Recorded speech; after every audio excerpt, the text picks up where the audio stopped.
আল্লাহ বলে, বান্দা আমি আমার একটা সৃষ্টির ব্যাপারে 1 সেকেন্ডের জন্য গাফিল নই। সাতবক জমিনের নিচে যেই পিঁপড়া হাঁটে, 7 আসমানের উপরে যেই ফেরেশতা হাঁটে, আমি দুইটাকেই সমান নজরে দেখি, একই মুহূর্তে দেখি, একই মুহূর্তে দেখি। হিমালয়ের চূড়ায় আমি যখন আমার সৃষ্টি মাখলুকের রিজিক পৌঁছাই, আটলান্টিক মহাসাগরের গভীরেও তখনই রিজিক পৌঁছাই। আমি আল্লাহ, তুমি আমার কি মনে করছো? ওয়া ইম মিন শাইইন ইল্লা ইনদানা খাযাইনুহু, আল্লাহ বলেন আমার কাছে কোনো কিছুই স্টক সীমিত নয়, বরং খাজাইন, সমস্ত কিছু আমার কাছে ভান্ডারে ভান্ডারে ভান্ডারে ভান্ডারে ভান্ডারে ভান্ডারে। তুমি মনে করছো নাকি তাড়াতাড়ি আইয়ে সিরিয়ালে দাঁড়ানো শেষ? হেগো না না, ওমা নুনাজ্জিলুহু ইল্লা বিকদারিন মালুম। আল্লাহ বলেন আছে তো আমার কাছে ভান্ডারে ভান্ডারে, কিন্তু আমি নাজিল করি পরিমাণ মতো করে, একসাথে সব না, পরিমাণ করে। বুঝেন নাই? আমি বুঝে কই, মনে করেন আমরা যে অনেক মানুষের চিন্তা বয়স্ক মাঝ বয়সী লোকের, আরে আমি থাকতে যদি ঘর দুয়ার টাকা পয়সা বাইল করে দিয়ে যেতে না পারি, ফোলাগারে বিদেশ পাঠাইয়া যেমনে পারি, সুদে পারি, কিস্তিতে পারি, হ্যাঁ আমি থাকতে যদি জিফুতের লেগে কিছু ঘর দুয়ার টাকা পয়সার ব্যবস্থা করে দিয়ে যাইতে না পারি, আমি মরলে আহারে তারা কিনবো। অনেক মানুষের এটা চিন্তা না, আমি মরলে তারা কিনবো না, আমনে মরলে তারা সবাই ক্ষুধা বহন খাইব, আমনে মরলে পৃথিবীতে ভাত বন্ধ। না না, এই শেষ ভাত আমনের আমলে, এরপরে শুধু বন দিয়ে আর চা দিয়ে ভিজাই খাবো সবাই, খাবোটাই শুধু একবারে খাওয়াই না। ওনার আমলেই শুধু পৃথিবীতে কাম কাজ আর সব বন্ধ। এরপরে এই জন্য আল্লাহ বলে, বান্দা আরে আমার কাছে আছে, টেনশন করো না, আমার কাছে আছে ভান্ডারে ভান্ডারে, কিন্তু আমি একসাথে দেখলে তো সংরক্ষণ করতে পারবা না। এই জন্য আমি আল্লাহ যখন যা প্রয়োজন পরিমাণ মতো নাজিল করে থাকি। তোমার উপরে রহম করি বলে, তোমার উপরে দয়া করেছি বলে দেই, তুমি এমন শুরু করছো কা? তোমার দাদা মরে যাওয়ার পরে তুমি কি মরছুনি? তাইলে এই পৃথিবীতে আগের মানুষ মরে যাওয়ার কারণে কি পরের মানুষগুলো মরে গেছে? তো আমি মরলে তারা কষ্ট পাইবে কেন? কথা বোঝেন না? গত 100 বছর আগের মানুষ যারা মরে গেছে, 300 বছর আগের যারা মানুষ মরে গেছে, তো তাদের কারণে আমগো কি অসুবিধা হয়েছে? তার আমি মরে গেলে আমার পরবর্তী জেনারেশনের কি অসুবিধা হবে? হায়াত থাকলে রিজিক আছে, হায়াত থাকলে কি আছে? এই জন্য আমি আপনাদের কাছে অনুরোধ করলাম, ভাই দয়া করে আমরা প্রত্যেকেই এই কথাটা, এই যে কয়জন আল্লাহর বান্দা বসছেন, চাচারা, বাবারা, নওজোয়ান ছেলে তোমরা, আমার ভাই, নিজেকে আমরা মুসলমান মনে করি, আল্লাহ আমাদেরকে এই দৌলত দিছেন। আমরা যদি আল্লাহকে ভুলে যাই, আখিরাতকে ভুলে যাই, বিশ্বাস আল্লাহর কসম, তাহলে আর আমাদের জীবনের কোনো মূল্য থাকে না। আমি শক্ত বললাম আর কি, কিন্তু বাস্তবতা এটাই, মানুষের কোনো পরিচয় থাকে না। কোরআন শরীফে একেবারে আমি বললে রাগ করার কিছু নাই, কোরআন শরীফে স্পষ্ট আছে। আল্লাহ বলছেন যে মনের ইচ্ছা মতো চলে, আমার হুকুমের খেলাফ, নিজের মনে যা চায় তাই চলে, কসম আল্লাহর, আল্লাহ বলছে হে নবী শুনেন, সে কোনো মানুষ না, ইনহুম ইল্লা কাল আনআম, সে শুধুই জানোয়ার। ইনহুম ইল্লা কাল আনআম, এটা নফি ইস্তিসনা, মানে আর কিছু নয়, তার পরিচয় আর কিছুই নয়, শুধুই চতুষ্পদ জন্তু। তাহলে কঠিন কথা আল্লাহ বলছে। এই জন্য যে জীবনে আখেরাত নাই, যে জীবনে পরকালের কথা নাই মনে, সে জীবন জীবন না। আপনি আপনার মন মতো আখেরাত সাজাইলে হইতো না, একবার না শত শতবার আল্লাহ বলছে, বান্দা ভুলে যেও না, ভুলে যেও না, ভুলে যেও না, এই হাসি, এই কান্না, এখানকার সুখ, এখানকার বাড়ি, এখানকার সম্পদ, এখানকার ছেলে মেয়ের উপার্জন, এটা মিলাইয়া তৃপ্ত হইয়া যাইও না যে আমার পরিকল্পনা শেষ, আমার টার্গেট শেষ, আমার দুনিয়ায় আগমনের উদ্দেশ্য শেষ। না বান্দা, তোমাকে সামনে যেতে হবে, কবরে, আখেরাতে, হাসরে, ফুলসিরাত পার হইতে হবে। তার জন্য সামানা কোথায়, তার জন্য তোমার পাথেও কোথায়, সেটা মিলাও, সেটা মিলাও, সেটা দেখো। আফসোসের ব্যাপার, আজকে আমার দেশ, আমার সমাজের মানুষ বয়স্ক 60 বছরের 70 বছরের মুরব্বীরা অনেকের জীবন তৃপ্ত, অনেকের জীবন সন্তুষ্ট হয়ে গেছে এই কথার উপরে যে 3টা ছেলে ছিল, 3 জনরেই বিদেশ পাঠিয়ে দিছি, 4টা মেয়ে ছিল, 4টা মেয়েই বিয়ে দিয়ে ফেলছি, একটা বিল্ডিং করছি, শহরে জায়গা কিনছি, ব্যাংকে টাকা জমাইছি, ব্যবহারের একটা গাড়ি আছে, খালাস দুনিয়ায় আসার উদ্দেশ্য কামিয়াব, দুনিয়ায় টার্গেট ফিল আপ, আর কোনো কাজ নেই। যে জন্য আসছে উদ্দেশ্য হাসিল হয়ে গেছে, এটাই দুনিয়া আসার উদ্দেশ্য, ঠিক না? কথা বলেন না কেন?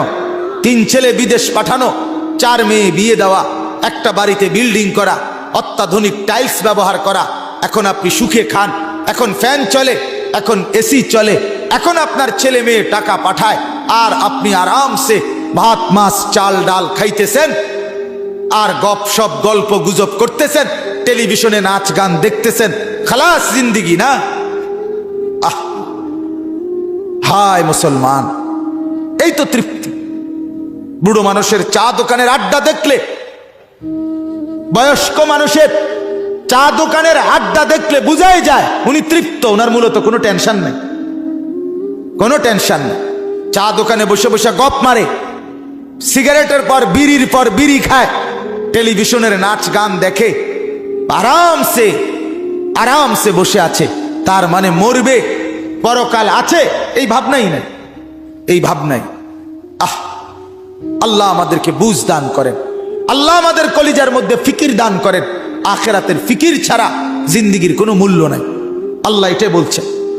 এখন কি আল্লাহর নবী সাল্লাল্লাহু আলাইহি সাল্লাম ঘুম থেকে উঠে উম্মতকে শিখাইছে, উম্মত একবার ঘুমাইছিলা, মরেই গেছিলা, আবার যখন ঘুম থেকে চোখ মেললা, পৃথিবীর আলো বাতাস আবার দেখলা, আল্লাহকে জানায় দাও আলহামদুলিল্লাহিল্লাযী আহইয়ানা বাদা মা আমাতানা। মাওলা আপনার শুকর, মাওলা আমি তো মরেই গেছিলাম, আপনি আবার হায়াত দিয়ে আমাকে বাঁচিয়ে দিলেন, তবে আমি জানি মাওলা এই মরা আর বাঁচার খেলায় একদিন ঠিকই ওয়া ইলাইহিন নুশুর, আপনার কাছে ফিরে যেতে হবে, ফিরে যেতে হবে। প্রতিদিন চোখ বন্ধ হয়, আবার চোখ আপনি মেলে দেন, মাওলা আমি জানি, তবে এটাও জানি একদিন ঠিকই শুধু বন্ধ করবেন আর খুলবেন, আপনার কাছেই নিয়ে যাবেন। ইলাইহিন নুশুর। প্রত্যেক ঘুম থেকে জেগে আল্লাহর নবী আল্লাহর কাছে ফিরে যাওয়ার কথা আল্লাহর কাছে নতুন করে মনে করাইতেন, নবায়ন করে নিতেন, নবায়ন করে নিতেন। তাহলে আমাদের প্রতিদিন ফিকির করা উচিত, মাওলা আপনার কাছে ফিরতে হবে, আল্লাহর কাছে ফিরতে হবে। অতএব এই কথাটা আল্লাহ তাআলা মনে করাই দিছেন, আমার দুনিয়া ভোগ করো, আমার জমিন ব্যবহার করো, আমার দেওয়া রিজিক উপভোগ করো। আমি দিয়েছি স্ত্রী, আমি দিয়েছি ছেলে, আমি দিয়েছি মেয়ে, আমি দিয়েছি আলো বাতাস রোদ বৃষ্টি, আসমান জমিন চন্দ্র সূর্য গ্রহ নক্ষত্র, ক্ষেত ফসল ফল ফসল আল্লাহরই দেওয়া। আল্লাহ বলে সবটা নেও বান্দা, শুধু মনে রাখো আবার আসতে হবে, আমার কাছে ফিরতে হবে, আমার কাছে ফিরতে হবে। এটা যদি ভাবি, কলিজার মধ্যে রাখি, তাইলে আর গুনাহ হবে না, আর হারাম হবে না, আর নাফরমানি হবে না। কারণ আমাকে যে যেতে হবে, আমাকে যে হিসাব দিতে হবে, আল্লাহর কাছে যেতে হবে। বলেন হিসাব দিতে হবে কিনা? বলেন, বলেন না সবাই, দিতে হবে কিনা? বলেন আল্লাহর কাছে যেতে হবে কিনা? বলেন না, একটা একটা হিসাব দিতে হবে, একটা একটা। ওয়াকুল্লুহুম আতিহি ইয়াউমাল কিয়ামাতি ফারদান। আল্লাহ বলছেন কোরআনে, কিয়ামতের দিন তোমাদের প্রত্যেককে আসতে হবে একজন একজন করে, একজন একজন, একজন একজন করে, বাপ একজন একজন আল্লাহর সামনে দাঁড়াইতে হবে। ইন্নাল্লাহা সাইয়ুকাল্লিমু, নবী বলছে নিশ্চয়ই আল্লাহ প্রত্যেকের সাথে পৃথক পৃথক কথা বলবেন, একজন একজন করে কথা বলবেন।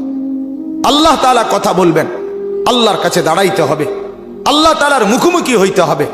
রব্বুল আলামিন বলছেন আহসাহুল্লাহ ওয়া নাসুহু, তুমি ভুলে গেছো জিন্দেগি, আমি গুনে গুনে রাখছি, গুনে গুনে। ওয়া কাফা বিযুনুবি ইবাদি খাবীরাম বাসীরা, বান্দা তোমার প্রত্যেকটা গুনার হিসাব রাখার জন্য আমি একাই যথেষ্ট। আমি পাই পাই হিসাব রাখছি, রাত কিংবা দিন, সকাল কিংবা দুপুর, আলো কিংবা অন্ধকার, একাকী কিংবা প্রকাশ্য, আমি সারাক্ষণ ছিলাম, আমি ছিলাম, আমি দেখছি, আমি দেখছি, আমি খবর রাখছি, আমি খবীর, আমি বসির, আমি আলিম, আমি সামিআ। আস্তে যা বলেছ তাও শুনেছি, জোরে যা বলেছ তাও শুনেছি, চোখের বাঁকা চাহনিতে যা দেখছো তাও আমি জানি, অন্তরের ভিতরে যা গোপন রাখছো আমি তাও জানি, পাতা পড়লেও আমি জানি, তোমার নিঃশ্বাস পড়লেও আমি জানি। সাতবক জমিনের নিচে যেই পিঁপড়া হাঁটে আমি তাকেও দেখি, সাত আসমানের উপরে যে ফেরেশতা হাঁটে আমি তাকেও দেখি। আমার থেকে তুমি আড়াল করবে কিভাবে? আল্লাহর থেকে আড়াল করবেন কিভাবে বাপ? অতএব দয়া করে আজ রাত গভীরে আপনাদের কাছে এটাই আবেদন, আখিরাতের ভাবনা পাবেন, গুনাহ ছেড়ে দেন, হারাম ছেড়ে দেন, হারাম ছেড়ে দেন বাপ। দুনিয়া কাফেররা নিয়ে নেক রে বাপ, দুনিয়া কাফেররা নিয়ে নেক। ইহুদিদেরকে দুনিয়া দিয়ে দেন, খ্রিস্টানদেরকে দুনিয়া দিয়ে দেন, হিন্দুদেরকে দুনিয়া দিয়ে দেন, বৌদ্ধদেরকে দুনিয়া দিয়ে দেন, নাস্তিকদেরকে দুনিয়া দিয়ে দেন, মুরতাদদেরকে দুনিয়া দিয়ে দেন। ইমানদার আপনি জান্নাত থেকে নিয়ে নেন, আখিরাত থেকে নেন। হযরতে ওমর রাদিয়াল্লাহু তাআলা আনহু একদিন নবীজির ঘরে ঢুকে দেখছে একটা চাটাইয়ের মধ্যে আল্লাহর নবী সাল্লাল্লাহু আলাইহি সাল্লাম শুয়ে আছে, শুধু চাটাইয়ের উপরে। ওয়াকাদ আসসারা ফি জামবি, চাটাইয়ের দাগ, আল্লাহর নবীর দেহ মুবারকের মধ্যে দাগ পড়ে গেছে।